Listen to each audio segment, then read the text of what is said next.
Students, पिछली बार हमने electric current के बारे में बताया था और इलेक्ट्रिक करंट की यूनिट होती है एम्पियर।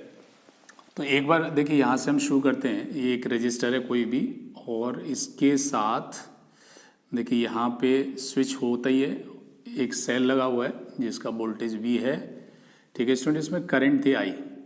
ठीक, अगर 1 एम्पियर करंट है इसके अंदर तो इसका क्या मतलब है? देखिए 1 एम्पियर का मतलब होता है 1 ampere is equal to 1 coulomb per second. किसी भी सेक्शन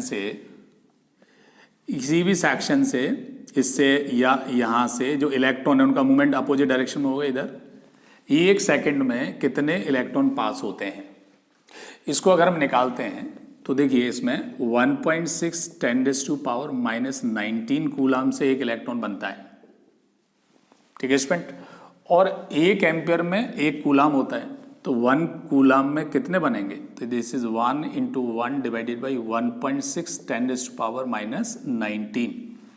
ठीक है स्टूडेंट, जब आप इसे कैलकुलेट करेंगे तो स्टूडेंट ये आएगा निकल के 6.25 10⁻18 इलेक्ट्रॉन्स। तो स्टूडेंट जब हम 1 एम्पियर की बात करते हैं तो 1 एम्पियर का मतलब होता है कि किसी भी लूप के सेक्शन से 1 सेकेंड में इतने इलेक्ट्रॉन पास हो जाते हैं। ये समझ आ गया स्टूडेंट? तो अगर मान लो 5 एम्पियर का आप निकालना चाहते हैं तो इसमें आप 5 से मल्टीप्लाई कर देंगे तो इसका 5 टाइम्स इलेक्ट्रॉन्स पर सेकेंड आ जाएगा। ओके, अब देखिए एक और हम एग्जाम्पल लेते हैं जिसमें हम एक ऐसा सिस्टम लेते हैं जिसमें 1000 प्रोटॉन्स वो राइट साइड में मूव कर रहे हैं, 1000 प्रोटॉन्स, और 1000 इलेक्ट्रॉन लेफ्ट में मूव कर रहे हैं ई 1 सेकेंड में। 1000 protons are moving towards right and 1000 electron moves towards left in 1 second. So how much with equivalent current, इसकी दोनों से कितनी इक्विवेलेंट करंट होगी वो हमें बताना है। तो स्टूडेंट एक तो ये समझ लिए आप कि जो प्रोटॉन्स हैं वो पॉजिटिव चार्ज है तो उनके पास, उनकी सी वजह से जो करंट बनेगी उसी डायरेक्शन में बनेगी जिस डायरेक्शन में वो चल रहे हैं, वो मतलब I1 हो गई।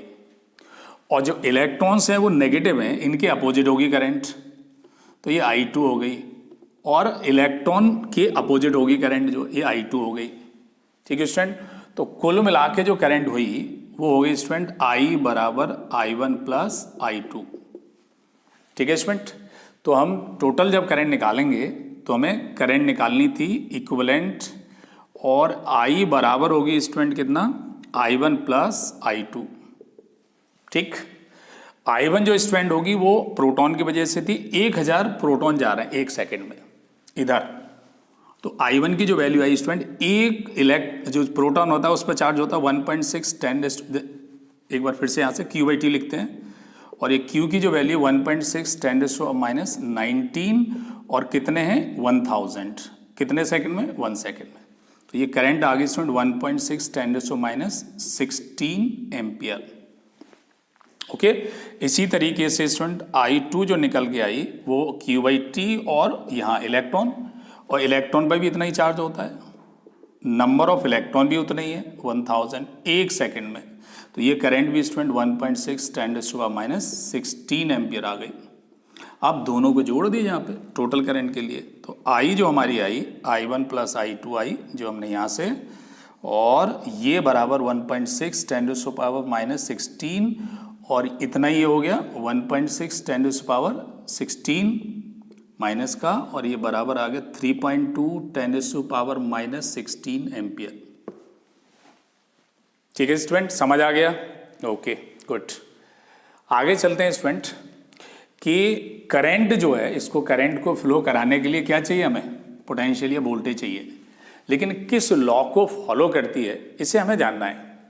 तो इसके लिए ओम्स ने एक्सपेरिमेंटली एक रिलेशन बनाया जिसको कहते हैं ओम्स लॉ।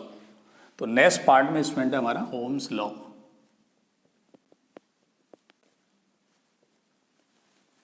ठीक है स्टूडेंट, तो इसमें जो एक्सपेरिमेंटल सेटअप है वो है ये कि एक रजिस्टर लेंगे हम, और ये इसमें जैसे पहले हम करते रहें, जो किसी भी सर्किट के एसेंशियल पार्ट है उसमें सेल लगेगा, एक स्विच लगेगा, और ये वोल्टेज V हो गया। इसकी जो करंट होगी इसमें वो किसकी वजह से होगी? वोल्टेज की वजह से। ठीक है स्टूडेंट, यहाँ अभी हम इसको जानते नहीं, बट इसका एक रेजिस्टेंस होता है R, जो अभी जानना है। तो ओम ने ये बताया था एक्सपेरिमेंट से कि अगर if temperature of the wire, that means this, of the wire remains constant, then I proportional to V.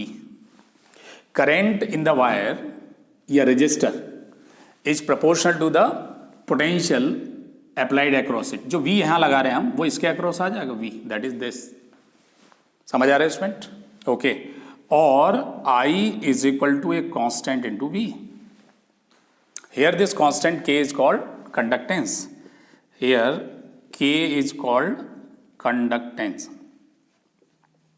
ठीक है, और एक और कांस्टेंट K बराबर 1/R अगर रख दिया जाए तो ये स्टूडेंट इक्वेशन बनेगा I is equal to K की जगह हमने 1/R रख दिया इंटू V, और V is equal to IR।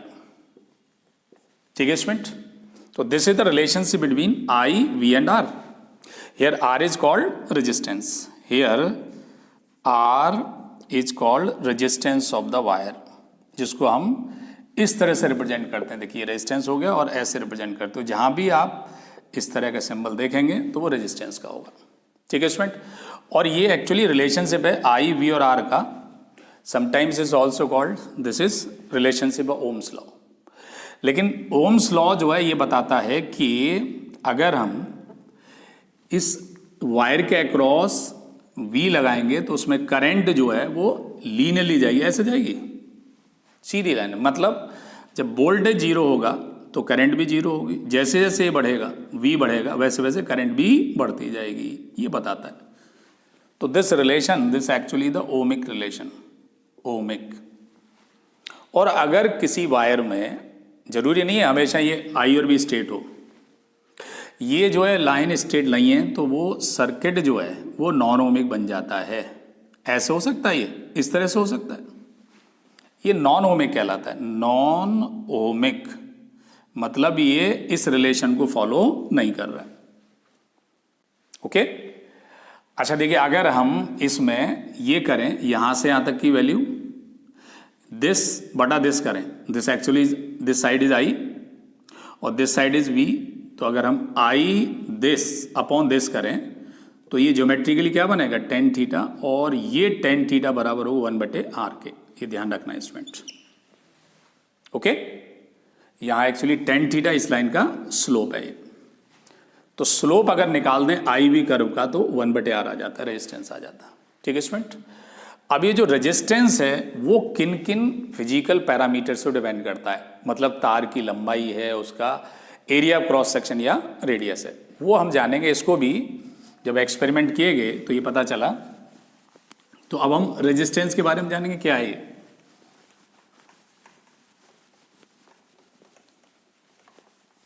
तो अब नेक्स्ट जो क्वांटिटी हमारी डिस्कशन में वो रेजिस्टेंस और फिर कॉम्बिनेशन है रजिस्टर्स के, जो यूजुअल क्वेश्चंस पूछे जाते हैं।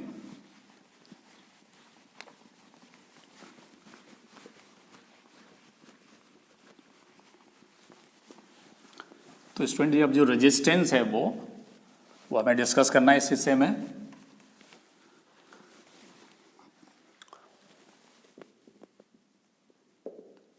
तो एक्सपेरिमेंट से स्टूडेंट ये पता चला कि अगर हम इस वायर को, मैंने जो आप R लेके चल रहे हैं इसको मैंने ऐसे दिखाया, इसकी जो लेंथ है वो L के बराबर है और इसकी जो एरिया क्रॉस सेक्शन है ये वाला जो क्रॉस सेक्शन ये A के बराबर है। ठीक है स्टूडेंट, तो रेजिस्टेंस एक्चुअली क्या है? Hindrance in flow of current. जब करंट फ्लो करती है तो वायर इसका अपोज करता है, और ये अपोजिशन कैसे होता है ये आप 12th क्लास में पढ़ेंगे। ये अपोजिशन होता है इलेक्ट्रॉन्स का उनकी मोशन में टकराने से। तो जो टकराने से जो होता है उसे हम रेजिस्टेंस कहते हैं। बार बार इलेक्ट्रॉन टकराते रहते हैं और रुक जाते हैं, और इसी हिंड्रेंस को हम क्या कहते हैं? रेजिस्टेंस, जिसको हम ऐसे रिप्रेजेंट करते हैं। ओके। तो रेजिस्टेंस जो है प्रोपोर्शन होगा लेंथ के, जितना ही लंबा होगा उतने ही कोलिजन्स ज़्यादा होंगे इसके अंदर इलेक्ट्रॉन्स के, जितने ज़्यादा कोलिजन्स होंगे उतना ही हिंड्रेंस होगी और रेजिस्टेंस ज़्यादा होगा, और जितना चौड़ा होगा ये उतना ही लिबर्टी होगी मूवमेंट की, या आसान होगा चलना इलेक्ट्रॉन्स का। तो इन्वर्सली प्रोपोर्शनल हो गया एरिया ऑफ क्रॉस सेक्शन के। और जब आप इस प्रोपोर्शनलिटी को हटाएंगे तो इसको हटाने पर R इक्वल टू एक कांस्टेंट आता है रो एल अपॉन ए, ठीक। और यहाँ रो जो है वो है रेजिस्टिविटी या स्पेसिफिक रेजिस्टेंस, रेजिस्टिविटी और स्पेसिफिक रेजिस्टेंस, ठीक। ये मटेरियल प्रॉपर्टी है, ये साइज और शेप पे डिपेंड नहीं करती, ये केवल मटेरियल। जैसे मान लीजिए मटेरियल प्रॉपर्टी का मतलब ये हो गया कि वो साइज और शेप पे डिपेंड नहीं करेगी, केवल और केवल वो मेटल पे डिपेंड करेगी। जैसे अगर कॉपर है उसका चाहे वायर ले लें एक पतला सा या रॉड ले लें, और अगर ये कॉपर के हैं दोनों, लंबाई चाहे अलग अलग हैं, लेकिन इनका रो होगा सेम, इसका भी रो होगा इसका भी रो, क्योंकि सेम मेटल है। समझ आ गया स्टूडेंट। और देखिए अगर इसका रेडियस स्टूडेंट आर के बराबर है, स्मॉल आर है, और लेंथ इसकी एल है, तो ये रेजिस्टेंस हो जाएगा इसका R equal to rho L upon area of cross section student होता है पाई आर स्क्वायर, तो ये बनेगा पाई आर स्क्वायर, ठीक है स्टूडेंट। अगर मान लीजिए ये वायर जो है उसका रेडियस सेम नहीं है, ये बदल रहा है लगातार इस तरह से, ये मैंने थोड़ा बड़ा करके बना दिया है, और इसमें देखिए लंबाई इसकी एल है, यहाँ रेडियस R1 है और यहाँ R2 है। तो इसमें स्टूडेंट एक तो ये समझ लीजिए करंट जो है वो एक तरह से समझिए कि पानी की तरह फ्लो करती है, तो जो सेक्शन इसको जहाँ पतला मिलेगा तब भी करंट आई होगी यहाँ पे, और जो क्रॉस सेक्शन चौड़ा मिलेगा तब भी करंट आई होगी। तो क्रॉस सेक्शन अगर लगातार चेंज कर रहा है लेकिन करंट उसमें सेम रहेगी हर पॉइंट पे, यहाँ भी आई, यहाँ भी आई और यहाँ भी आई, ठीक है स्टूडेंट। बस फर्क इतना होता है कि यहाँ पे इलेक्ट्रॉन का मूवमेंट फास्ट हो जाता है, यहाँ लिटिल स्लो हो जाता है, लेकिन यहाँ इलेक्ट्रॉन, ठीक है स्टूडेंट, कंसंट्रेशन क्या हो जाता है यहाँ पे ज़्यादा हो जाता है, यहाँ पे थोड़ा कम हो जाता है। तो अब जो है इसका अगर रेजिस्टेंस निकालेंगे तो स्टूडेंट रो जो इसका रेजिस्टिविटी है, लेंथ इसका यहाँ रखेंगे and divide by pi R square, लेकिन यहाँ पे रेजिस्टेंस जो है वो रेडियस यहाँ पे अलग है, यहाँ पे अलग है, तो ये R1 और इधर R2। ये कैसे निकाला जाता है इसको आप 12th क्लास में पढ़ेंगे। यहाँ पे आप बहुत आसानी से ऐसे याद कर लें कि R बराबर rho the resistivity into length divide by pi R1 R2। अगर ये दोनों रेडियस बराबर होती हैं ये और ये, तो ये R और R हो जाता है और ये हो जाता है पाई आर स्क्वायर, जो एस सच हो जाता, ठीक है स्टूडेंट। तो ये आपको समझ आ गया कि रेजिस्टेंस जो है किसी ऐसे वायर का जिसकी रेडियस ग्रेजुअली चेंज कर रही है, तो वो रो L upon pi R1 R2 हो गया, ठीक। नेक्स्ट हिस्से में स्टूडेंट, जैसा कि आप जानते हैं रेजिस्टेंस जो है टेम्परेचर पे भी डिपेंड करता है। तो एक चीज़ जो यहाँ पे बहुत ज़्यादा डिटेल में नहीं पढ़ेंगे यहाँ पे, बट इतना जान लें कि रेजिस्टेंस जो है टेम्परेचर पे डिपेंड करता है। तो रेजिस्टेंस और रेजिस्टिविटी, रेजिस्टिविटी और रेजिस्टेंस, ठीक है, इंक्रीजेस विद टेम्परेचर, और स्पेशली किनका, ये मेटल्स का, जैसे कॉपर है, आयरन है, एल्युमिनियम है, उनका जो है, ठीक है स्टूडेंट, वो रेजिस्टेंस जो है टेम्परेचर के साथ बढ़ता है। लेकिन अगर नॉन मेटल ले लें तो रेजिस्टेंस घटता है, रेजिस्टेंस डिक्रीजेस विद टेम्परेचर, और वो हैं किनके, नॉन मेटल्स के। नॉन मेटल्स में आता है स्टूडेंट जैसे आपका सेमीकंडक्टर्स भी है, जिसमें आपका सिलिकॉन है, जर्मेनियम है, और रबर है, प्लास्टिक एसेट्रा। ये कंप्लीट इंसुलेटर नहीं होते बट, ठीक है, और ग्लास है एसेट्रा, इनके जो है जो रेजिस्टेंस है वो टेम्परेचर के साथ घटते हैं। ये पॉइंट केवल याद रखेंगे और डिटेल जो है आगे चल के आप पढ़ेंगे, ठीक। नेक्स्ट पार्ट स्टूडेंट हमें रेजिस्टेंस के कॉम्बिनेशन। अच्छा, एक चीज़ और समझ लेते हैं हम स्टूडेंट कि अगर मान लीजिए किसी वायर को जिसका पहले रेजिस्टेंस जो है आर के बराबर है, लंबाई इसकी एल है, रेडियस इसका आर है, अगर इसको रीमोल्ड कर दिया जाए या खींच दिया जाए, खींचने पे इसकी लेंथ बढ़ेगी, ऑब्वियस है, घट भी सकती है। अगर हम इसे रीमोल्ड कर दें तो लेंथ अगर चेंज हो जाती है इसकी तो ये भी चेंज हो जाएगी, रेडियस इसकी आर डैश हो जाएगी, लंबाई होगी एल डैश, लेकिन इसका जो रो है पहले था वही रो सेम रहेगा, क्योंकि इसका रेजिस्टेंस चेंज हो गया, सॉरी रेडियस चेंज होगी, लेंथ चेंज हो गई, तो रेजिस्टेंस भी चेंज हो जाएगा। तो स्टूडेंट इसको हमेशा ऐसे निकालेंगे, आर डैश अपॉन आर, ये आर के 4 पावर के इनवर्सली प्रोपोर्शन आएगा, तो आर डैश जो है बटा आर इज आर की पावर 4 बटा आर डैश की पावर 4। तो कई बार आपको ये दे दिया जाएगा कि तार को इतना खींचा कि उसका फाइनल रेडियस आधा हो गया, तो रेजिस्टेंस कितना होगा? तो अगर इफ आर डैश बराबर आर बाई 2 हो जाए खींचने पे, तो रेजिस्टेंस कितना हो जाएगा स्टूडेंट? आर डैश बराबर, यहाँ देखिए, डिवाइड बाई आर, और इसकी जगह क्या रखना है? आर बाई 2 डिवाइड बाई नीचे आर और की पावर 4। तो स्टूडेंट कितना आ गया? आर डैश बराबर आ गया स्टूडेंट, एक बार देखिए इसमें, खींचा और खींचने पे ये रेडियस कितनी हो गई? आर डैश जो है वो होगी आपकी R by 2, this is exactly R, this is R by 2 का 4, तो ये 16 टाइम्स आर आ गया। देखिए, तो जब आप खींचेंगे तो आर डैश आर बाई 2 होगी, और इसको जब आपने यहाँ रखा और सिंप्लीफाई किया तो 16 टाइम्स आ गया। ठीक है स्टूडेंट, और कभी कभी लेंथ के साथ ही पूछता है, लेंथ के साथ स्टूडेंट इसको देखिए ऐसे करेंगे आप, L dash upon L, sorry square बटा एल स्क्वायर। तो अगर ऐसे आता है कि तार को खींच के डबल कर दिया लेंथ को, तो अगर डबल कर देंगे इसको तो रेजिस्टेंस कितना हो जाएगा?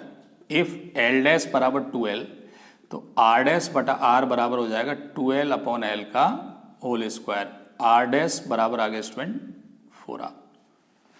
तो दोनों तरह से सवाल बनता है स्टूडेंट, अगर खींच के अगर रेडियस के बारे में दे रखा हो तो ये वाला फॉर्मूला लगाना है, और खींच के लेंथ का कंडीशन दे रखा हो तो ये वाला लगाना है। ठीक, अब स्टूडेंट कॉम्बिनेशन ऑफ रजिस्टर्स, आपके बहुत ही कॉमन कॉम्बिनेशन जो एज यूजुअल होते हैं, सीरीज एंड पैरेलल कॉम्बिनेशन। तो यहाँ पे पहले मैं आपको कॉम्बिनेशन बता रहा हूँ रेजिस्टेंसेस के।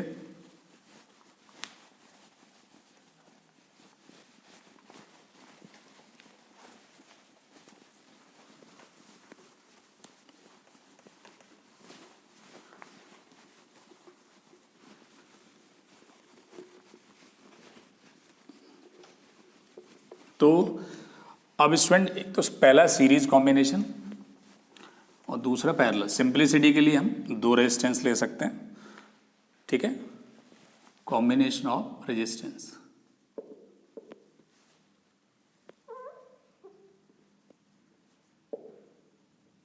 ऑफ रजिस्टर्स,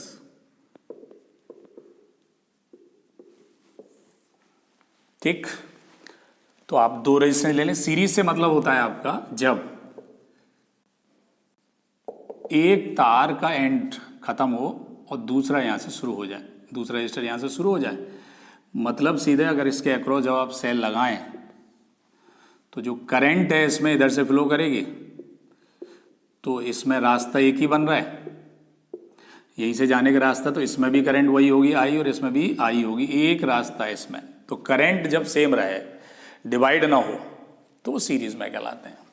लेकिन जो पोटेंशियल आप यहाँ लगा रहे हैं वो इस पे ड्रॉप जो होगा इसके अक्रॉस कुछ V1 होगा तो इसके अक्रॉस V2 होगा, लेकिन कुल मिला के दोनों का सम V के बराबर होगा।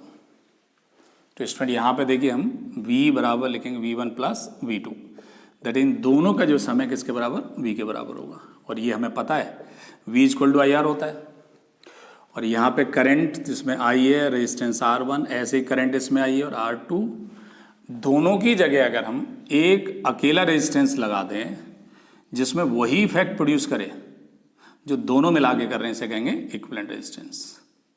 ठीक है स्टूडेंट, तो मैंने ये इक्विवेलेंट सिस्टम बना दिया।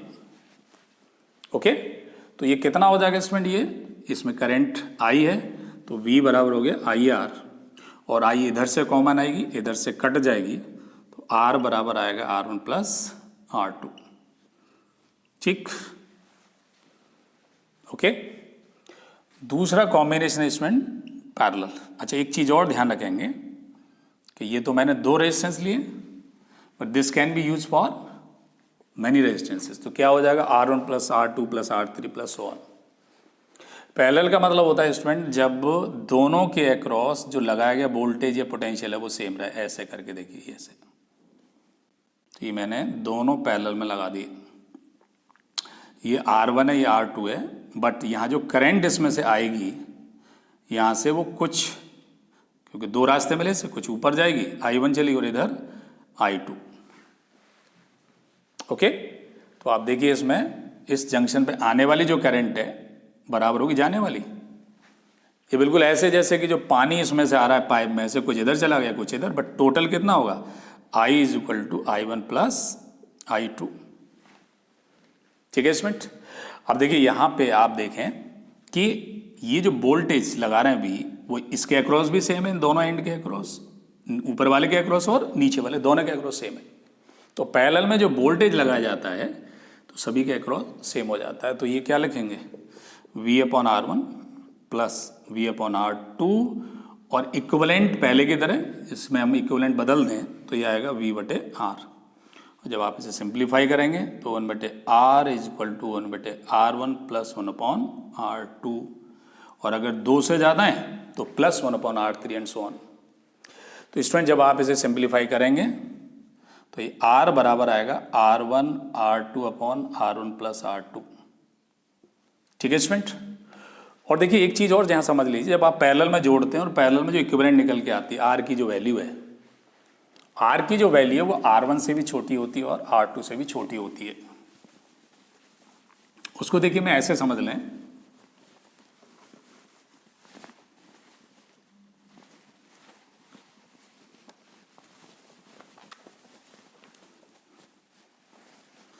देखिए इसको समझने के लिए हमने क्या काम किया, R जो वो R1 से भी छोटा होगा, ऑल्सो R2 से भी छोटा होगा। इसको समझने के लिए हमने क्या काम किया, R1 ले लिया हमने 1 ओम एंड R2 को ले लिया स्टूडेंट हमने 2 ओम के बराबर। ओके, अब जरा देखिए R निकालिए, ये फॉर्मूला लगाइए, तो R बराबर आ गया आपका 1 इंटू 2 डिवाइड बाई 1 प्लस 2, 2/3 ओम आ गया। तो जो इक्विवेलेंट रेजिस्टेंस है वो इससे भी छोटा है और इससे भी छोटा है। तो जो पैरेलल में इक्विवेलेंट जब आएगा वो सबसे छोटे रेजिस्टेंस से भी छोटा होगा। ये बात ध्यान रखना है आपको। स्टूडेंट एक एग्जाम्पल ले रहे हैं हम, एग्जाम्पल है इसमें 3 identical resistors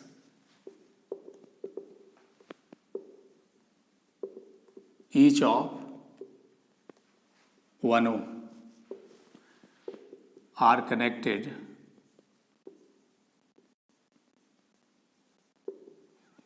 in possible combinations.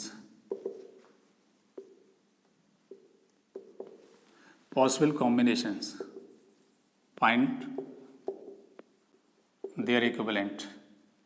Their equivalent. Equivalent resistance निकालना है स्टूडेंट इनका। ठीक है, इसमें देखिए इसकी मैक्सिमम और मिनिमम वैल्यू भी निकालनी है आपको। फिर से एक बार देखिए मैं बता देता हूँ, 3 आइडेंटिकल रेजिस्टर्स हैं, each of 1 ohm are connected in possible combinations, find their equivalent.